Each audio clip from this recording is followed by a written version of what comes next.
In the next chapter, we have a story which the mother read out to the students in the ashram at Pondicherry. It is a very interesting story. It is the story of a pupil called Yusuf, a young Muslim boy who wanted to study, as in the story of Satyakama Jabala. Before we hear the story, let us hear what the mother had to say about it. This evening, I am going to read to you a short story which seems quite instructive to me. It is a tale of ancient times, of what used to happen before there were printing presses and books, of the days when only the guru or the initiate had the knowledge and gave it only to those he considered worthy of having it. And for him usually, to be worthy of it meant putting into practice what one had learnt. He gave you a truth and expected you to practice it, and when you had to put it into practice, he consented to give you another. Now things happen quite differently. Everybody and anybody can have a book, read it, write through, and he is quite free to practice it or not as he pleases.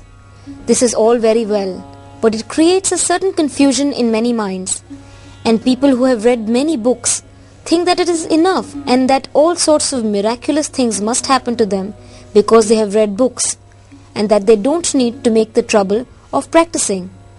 So they become impatient and say, "How is it that although I have read all this, I am still just the same person, have the same difficulties, haven't achieved any realization?" I very often hear remarks of this kind. They forget only one thing, that they have obtained a knowledge, intellectual, mental knowledge, before having deserved it. That is, before having put into practice what they have read. And that naturally, there is a discrepancy between their state of consciousness and the ideas, the knowledge they can speak about at length, but which they haven't practiced. So it is for the impatient ones that I am going to read this story, to tell you how things happened in the days of the old, when one couldn't simply have a book and read it, when one depended on the guru or the initiate to obtain the knowledge, which he alone had. He had received it from another guru, another initiate, and he transmitted it to you when he pleased. That is, when he found you worthy of having it. Now, let us hear this story. Once upon a time, there was a Mahatma who was a great ascetic and a great Pandit. He was honored by all, full of years and wisdom. His name was Junoon. Many young boys, many young men used to come to him to receive initiation. They stayed in his hermitage, became Pandits themselves, then returned home after a long and studious retreat. One day a young man came to him. His name was Yusuf Hussain. The Mahatma agreed to let him stay without even asking who he was. 4 years went by, thus until one morning Junoon sent for Yusuf and for the first time questioned him. "Why have you come here?" Without a second thought, Yusuf answered, "To receive religious initiation." Junoon said nothing. He called a servant and asked him, "Have you prepared the box as I asked you?" "Yes, master, it is there, quite ready." "Bring it without further delay," said Junoon. With great care the servant placed the box before the Mahatma. He took it and gave it to Yusuf. "I have a friend who lives there on the banks of the river Nila. Go and take this box to him from me. But take good care, brother. Don't make any mistake on the way.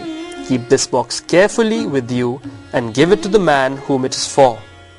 When you come back, I shall give you initiation." Once again the Mahatma repeated his advice and described the route Yusuf had to follow to reach the river Nila. Yusuf bowed down at his guru's feet, took the box and started on his way. The retreat where the Mahatma's friend lived was quite far away, and in those days there were no cars or railways. So Yusuf walked. He walked the whole morning, then came the afternoon. The heat was intense and radiated everywhere. He felt tired. So he sat down in the shade of an old tree by the roadside to rest a little. The box was very small. It was not locked.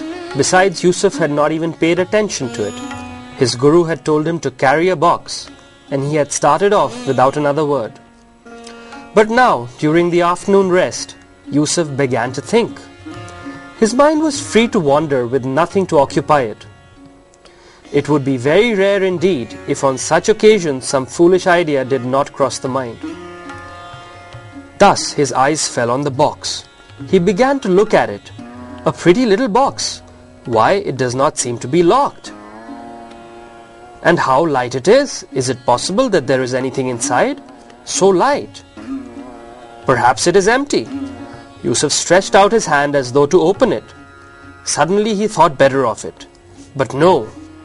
Full or empty, whatever is in this box is not my concern. My Guru asked me to deliver it to his friend, nothing more. And that's all that concerns me. I should not care about anything else. For some time Yusuf sat quietly, but his mind would not remain quiet. The box was still there before his eyes, a pretty little box. It seemed quite empty, he thought. What harm would there be in opening an empty box? If it had been locked, I would understand. That would be bad. A box which is not even locked, it can't be very serious. I'll just open it for a moment and then shut it again. Yusuf's thought round and round that box. It was impossible to detach himself from it. Impossible to control this idea that had crept into him. Let me see only a quick glance, just a glance. Once again he stretched out his hand, drew it back once more, then again sat still. All in vain. Finally Yusuf made up his mind and gently, very gently, he opened the box. Hardly had he opened it, then pfft, a little mouse jumped out and disappeared. The poor mouse, all stifled in the box, did not waste a second in leaping to freedom. Yusuf was bewildered. He opened his eyes wide and gazed and gazed. The box lay there empty. Then his heart started throbbing sadly. So the Mahatma had sent only a mouse, a tiny little mouse. And I couldn't even carry it safe and sound to an end. Indeed, I have committed a serious fault. What shall I do now?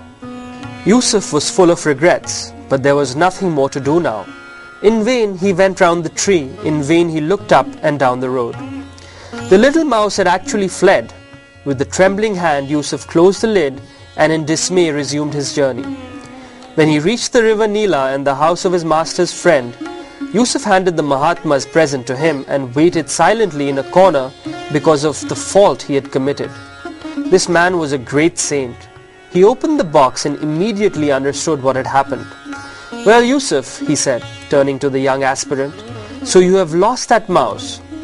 Mahatma Junoon won't give you initiation, I am afraid, for in order to be worthy of the supreme knowledge, one must have a perfect mastery of one's mind.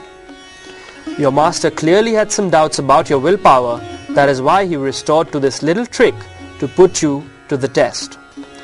And if you are not able to accomplish so insignificant a thing as to keep a little mouse in a box, how do you expect to keep great thoughts in your head, the true knowledge in your heart? Nothing is insignificant, Yusuf. Return to your master, learn steadiness of character, perseverance. Be worthy of trust so as to become one day the true disciple of that great soul. Crestfallen, Yusuf returned to Mahatma and confessed his fault. Yusuf, he said, you have lost a wonderful opportunity. I gave you a worthless mouse to take care of and you couldn't even do that. How then do you expect to keep the most precious of all treasures, the divine truth? For that must have self-control. Go and learn to be master of your mind, for without that nothing great can be accomplished. Yusuf went away ashamed, head down, and from then on he had only one thought, to be master of himself. For years and years he made tireless efforts, he underwent a hard and difficult tapasya, and finally succeeded in becoming master of his nature. Then, full of confidence, Yusuf went back to his master. The Mahatma was overjoyed to see him again and find him ready. And this is how Yusuf received from Mahatma Junoon the great initiation. Many, many years went by. Yusuf grew in wisdom and mastery. He became one of the greatest and most exceptional saints of Islam.